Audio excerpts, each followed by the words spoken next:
This morning the reading is Nehemiah chapter 6, verses 1 to 14, and Penny's going to come and read that for us. Good morning. Reading today is Nehemiah 6, verses 1 to 14. It's called Further Opposition to the Rebuilding. When the word came to Sanballat, Tobiah and Geshem the Arab, and the rest of our enemies, that I had rebuilt the wall and not a gap was left in it, though up at that time I had not set the doors in the gates, Sanballat and Geshem sent me this message: "Come, let us meet together in one of the villages on the plain of Ona." But they were scheming to harm me.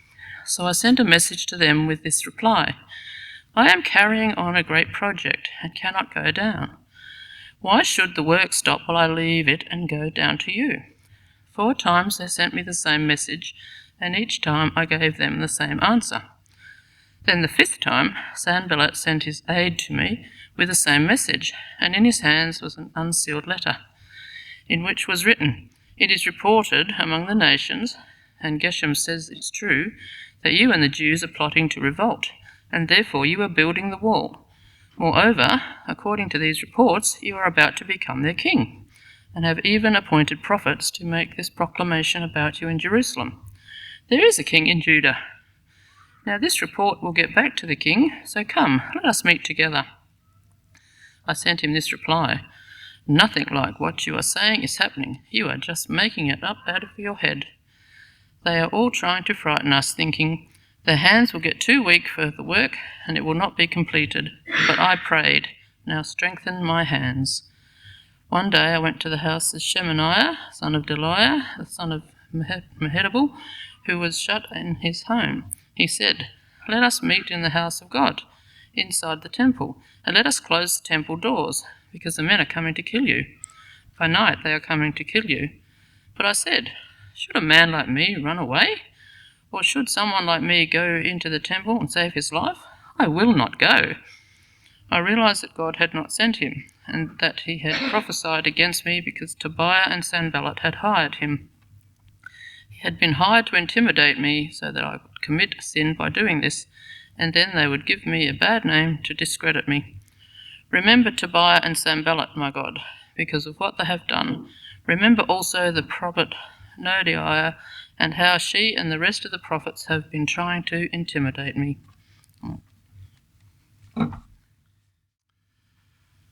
Well, if we looked at that passage that Penny just read in isolation, what would we make of it? I mean, it's fairly straightforward in what it actually says. Nehemiah reports these 3 attacks from his enemies. First, they invite him to have a meeting. Today, we'd probably call it a political summit. What's the purpose of the meeting? Well, the text doesn't actually tell us, does it?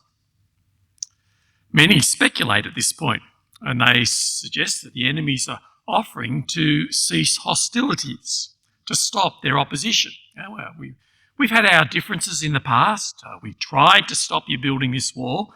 We failed. You've proved your worth. So let's sort of sit down now and discuss how we can move forward together. It sounds tempting. We can call a truce. We can form some political alliances. We can make some trade agreements. And I think that those who speculate in that way are probably pretty close to the mark. But again, the text doesn't say what their proposal was. Nehemiah simply records his view. They were scheming to harm me. And he tells us that he refused to go.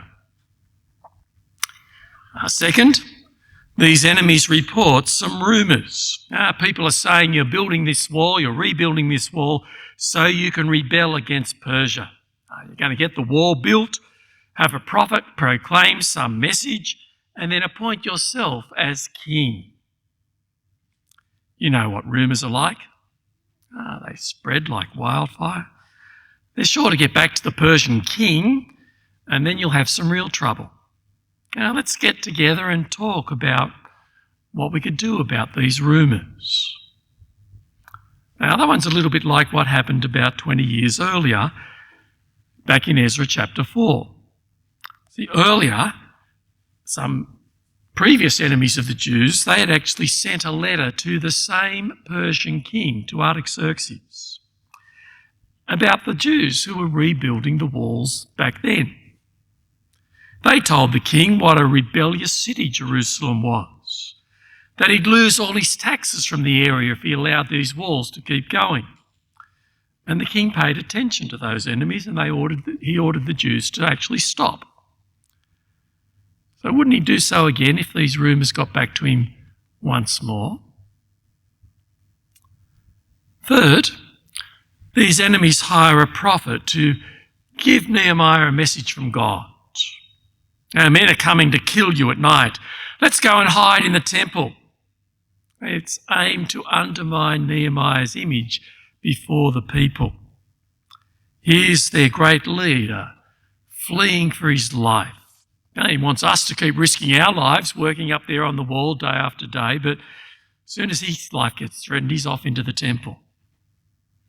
But Nehemiah sees through that deception. And so we have these 3 unsuccessful attacks.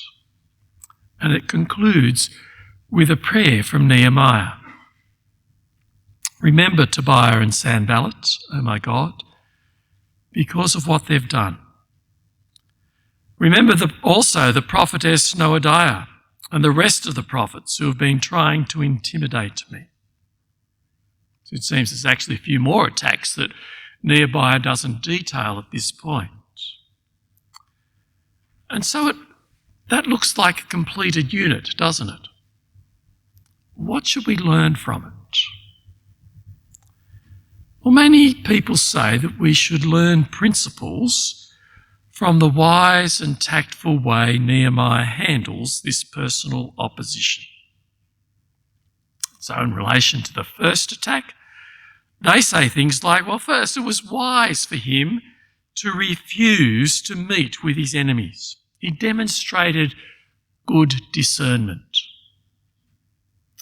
Second, he wasn't distracted by the advantages the Jews would get if they actually did manage to get some trade agreements with their enemies. Third, although his refusal to meet with them would actually antagonise them in itself, he didn't antagonise them any further by accusing them of having bad motives in trying to set up this meeting. And fourth, Nehemiah stuck to his priorities. He didn't allow anything to distract him from this task of rebuilding the wall. In relation to the second attack, they say things like, well, firstly, he simply denied these false rumours. Second, he prayed. Third, he just got on with the job. Now, he didn't allow these dangerous rumours to stop the work. He didn't waste time worrying about things he couldn't control. He didn't waste time trying to defend his own reputation. He just committed the situation to God and asked for strength to complete his God-given task. In relation to the third attack, they say things like, well, first, he shows great courage in the face of this personal threat against his life. Second, he again displays discernment by being able to see through this trick and to see that it was actually a false prophetic message. And third, that he knows God's law and is committed to keeping it.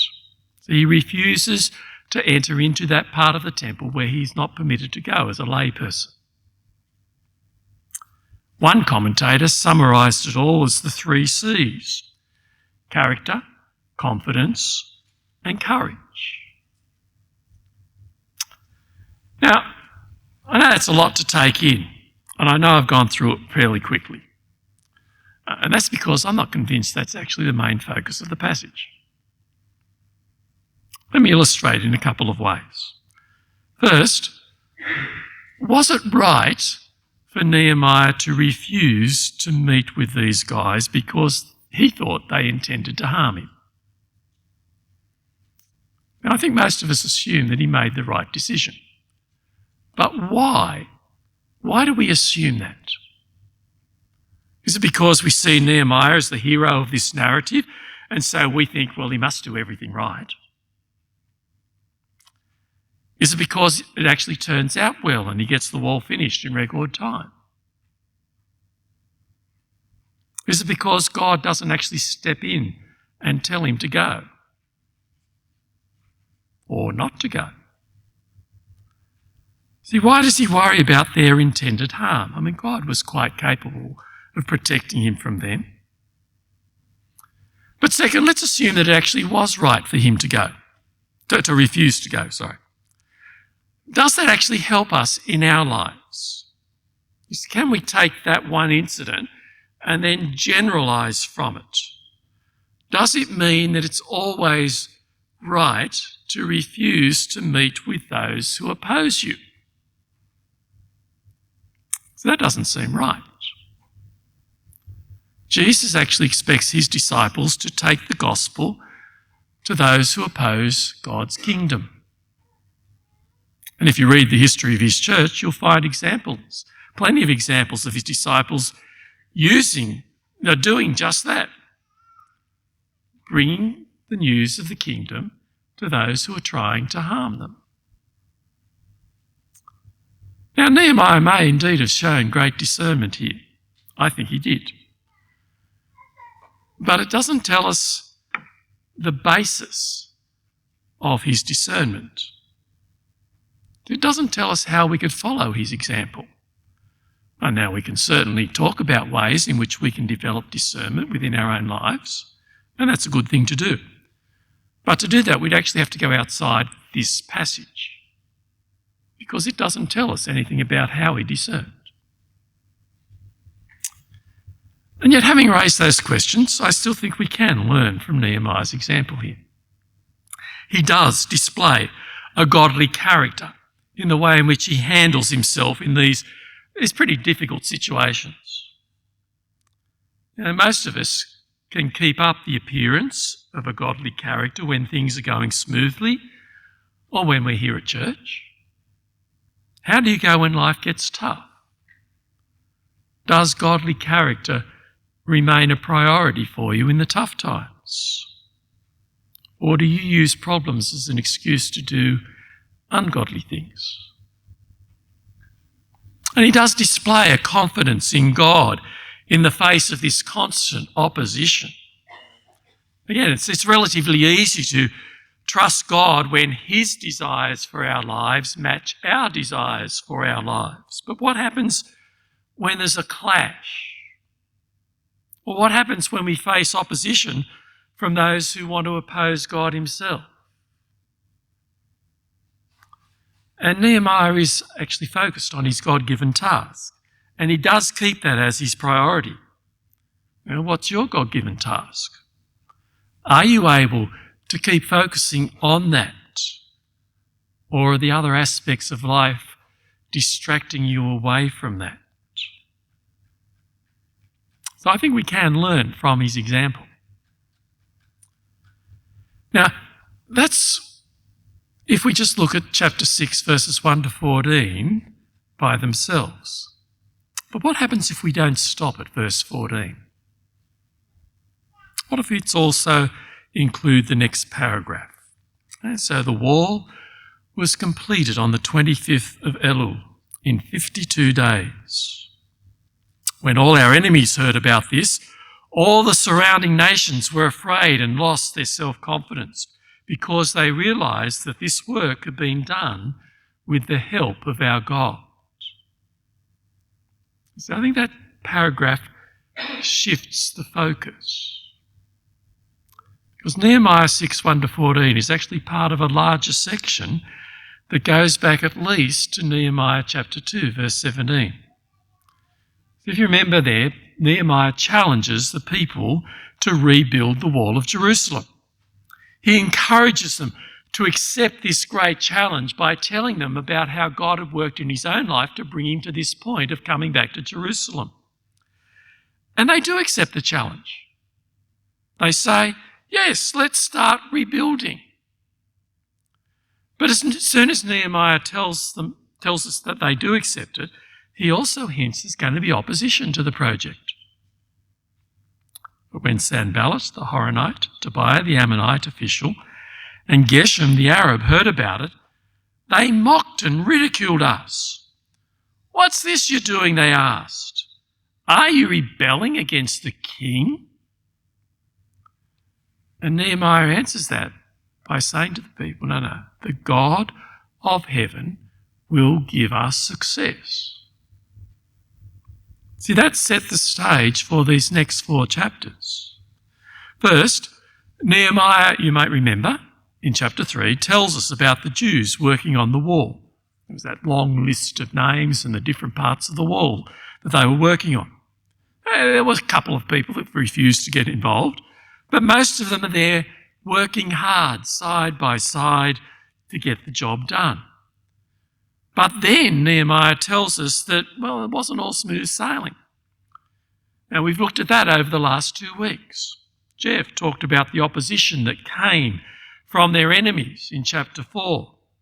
And then Jimmy talked about the internal problem that threatened to derail the project in chapter 5. And then we've got these further steps that their enemies took that we've just looked at in the opening part of chapter 6. And you see, what's the conclusion of all of that? They finished the wall in 52 days. It's exactly like Nehemiah said it would be. The God of heaven will give us success. Indeed, more than that, even their enemies recognise God's hand in this. It's a little bit like what God said would happen back in Egypt many years before. The Egyptians will know that I am the Lord when I stretch out my hand against Egypt and bring the Israelites out of it. Okay, now this one in Nehemiah, it's not quite on the same scale as those 10 plagues. But even so, these pagan enemies acknowledge that the rebuilding of this wall in such a short time is not a man thing, it's a God thing. So this book is about what God's doing to fulfill his promises to these people. See, God does have plans, and he works within his creation to achieve those plans. And he does much of that work through human agents. But there are those at work who want to frustrate God's plans. Now, some of them do it very deliberately.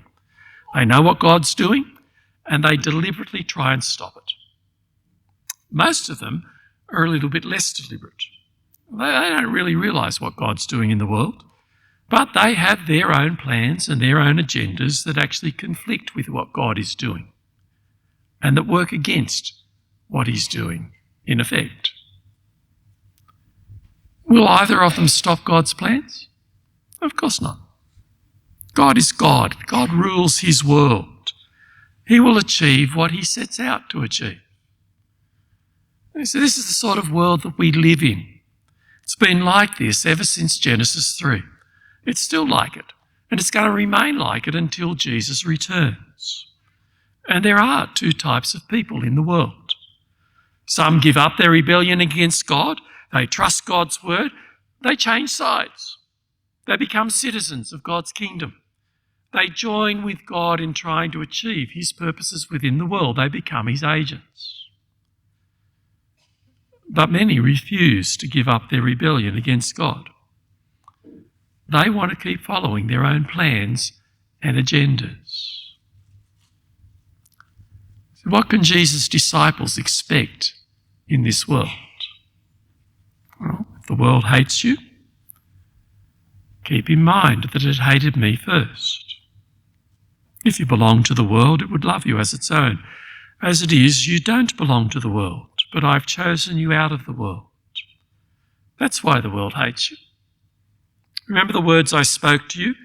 No servant's greater than his master. If they persecuted me, they will persecute you also.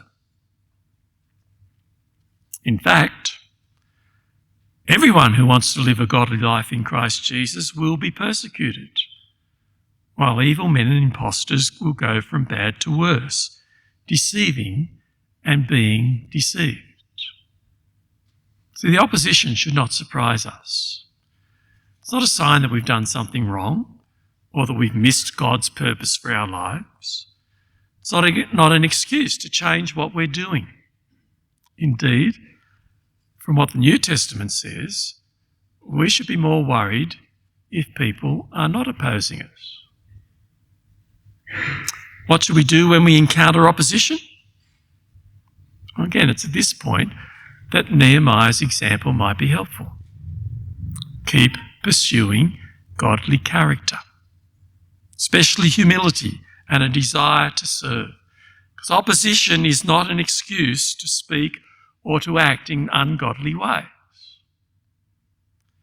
Keep pursuing God's agenda. God doesn't change his plans just because there are these people who want to oppose him. His purpose doesn't change and won't change. And keep relying on God and the strength and the wisdom that he supplies. In other words, persevere. Keep following God and God's agenda. Now, I think the next paragraph in Nehemiah 6 reinforces that message. It says, also in those days, the nobles of Judah were sending many letters to Tobiah, and replies from Tobiah kept coming to them. For many in Judah were under oath to him, since he was son-in-law to Shechaniah, son of Ara, and his son Jehohanan had married the daughter of Meshullam, son of Berechiah. Moreover, they kept reporting to me his good deeds, and then telling him what I said. And Tobiah sent letters to intimidate me. Now, the timing of this is a little bit vague. Does those days refer to the same days that were in the first half of the chapter? Did he write verse 16 and then suddenly remember that he left this bit out and he meant to put it in a bit earlier?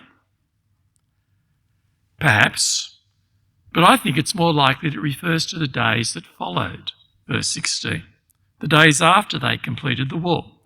See, Nehemiah has finished that part of his God-given task, but there's still much to do about the disgrace of Jerusalem, and the opposition doesn't stop just because the walls are up.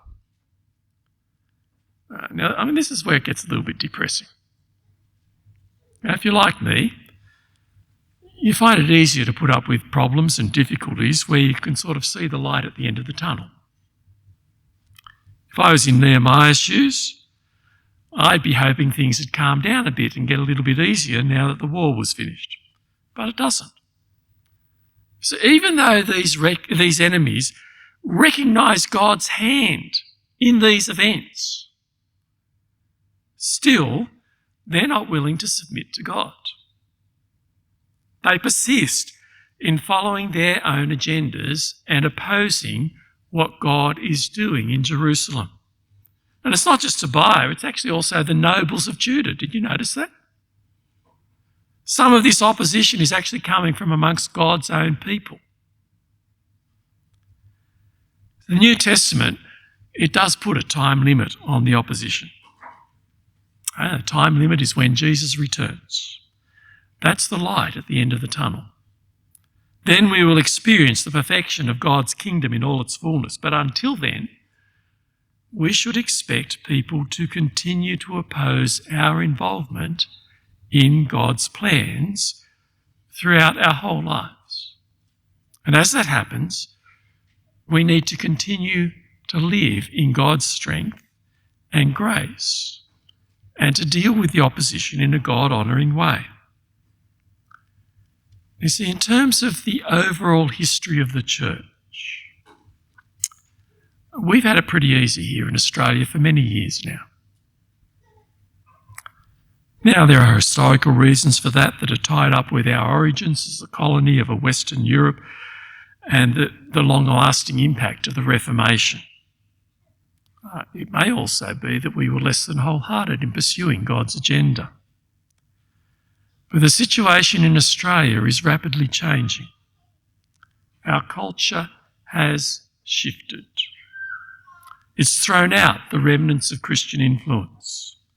It openly opposes God and his purposes, and it tries to silence followers of Jesus. And it does it all in the name of tolerance. You've got to tolerate everyone except for us. And so I think we'll face increasing opposition in the coming years. I could say much more about that, but I'm going to move on to the next paragraph because I think it belongs also with what we've looked at this morning. After the wall had been rebuilt and I'd set the doors in place, the gatekeepers and the singers and the Levites were appointed. I put in charge of Jerusalem my brother Hanani, along with Hananiah, the commander of the citadel, because he was a man of integrity and feared God more than most men do. I said to them, the gates of Jerusalem are not to be opened until the sun is hot. While the gatekeepers are still on duty, have them shut the doors and bar them. Also appoint residents of Jerusalem as guards, some at their posts and some near their own houses. So this paragraph, I think, also speaks of the wall's completion. Okay, they've put the doors in place, they've appointed the guards, they've made Jerusalem secure in terms of the standard military procedure of that time. But there are also hints there that the job remains incomplete. Right? There's still a small group. They're having trouble finding enough guards. And as the next verse tells us, that we'll look at next week, there are few people living in Jerusalem and most of the houses are still rubble. But for this week, I want to draw your attention to why Nehemiah chooses Hananiah to be commander. He was a man of integrity and feared God more than most men do. It actually picks up a phrase that was used twice in Nehemiah chapter 5. See, there, Nehemiah challenged the nobles who were doing the wrong thing to walk in the fear of God. And there also Nehemiah says that he didn't act like the previous governors do because of his reverence for God. Now, although the NIV translates them differently, it's actually the same phrase in Hebrew. It's the only time the phrase is used in the book. But now we have a similar phrase that is used of Hananiah. It's not exactly the same because it uses the adjectival form of the word, fear, rather than the noun. It's not a term, fear of God, not a term we hear often all these days. Maybe people think it clashes with our culture's view of tolerance. But I think it's the key to Nehemiah's behaviour generally. See, it's not a shrinking back in cowering fear from an angry God. Rather, it's a recognition of God's perfections and God's goodness. It's a trust in his good intentions and in his sovereignty. In New Testament terms, it's a desire to please our Heavenly Father. See, for Nehemiah, this fear of God takes precedence over all other fears. His desire to please God counteracts any human fear that he has of these human enemies and what they can do to him. And in Hananiah, he finds someone with a similar mindset. It's a mindset that God actually encouraged amongst his people right from the beginning.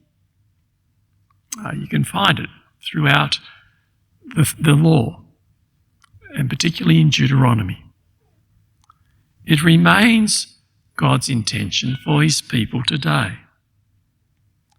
It's a mindset that enables us to face opposition in the right way. How do we develop it? Well, Nehemiah doesn't tell us directly, but it comes from a growing understanding of who God is. That he is sovereign, absolute sovereign, and that he is totally good and has good intentions toward us. Let's pray.